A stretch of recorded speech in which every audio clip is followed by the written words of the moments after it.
By 2017, the United Kingdom is expected to hold a referendum to decide whether or not to remain a member of the European Union. The UK has been a part of the EU since 1973 and decided to remain a member state after a referendum in 1975. So why does the UK want to leave the EU? Well, Prime Minister David Cameron has said that the EU imposes too many restrictions on British lawmakers. Critics say that the UK will be forced to abandon its pound currency and adopt the euro currency, which has historically been the weaker of the two. Adoption of the euro is expected of all EU countries by the year 2020, but many are worried that the euro is not only unstable, but able to be influenced by weaker countries like Greece. The UK is also concerned about European restrictions imposed on their immigration laws. The EU currently provides the ability for migrants to access employment and benefits.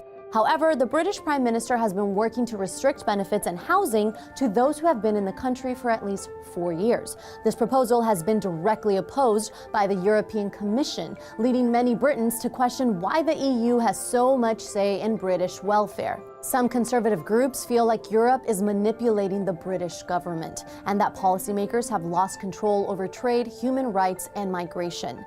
EU law is supreme over UK law, meaning that lawmakers in the British House of Commons are technically beholden to those in the European Parliament in Brussels. Anti-EU activists believe that European regulations will undermine British interests. So how would a British exit affect both the EU and the UK? Well, analysts say it could join Norway, Iceland, and Liechtenstein in direct single market access. This would be enacted per the existing agreement on the European Economic Area. Many trade regulations would remain the same without imposing the same export and import tariffs as non-EU countries.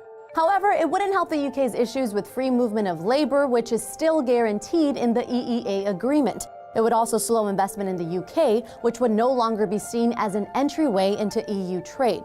Similarly, the EU would lose some of its clout as one of its largest economic and political heavyweights goes off on its own. But all of this is based on who you ask. At the moment, the EU and UK are in talks to resolve their differences. But if they can't come to a solution, the scheduled referendum will likely take place. Overall, the United Kingdom hasn't made up its mind on the EU yet, and it will take the upcoming referendum to solve the question once and for all.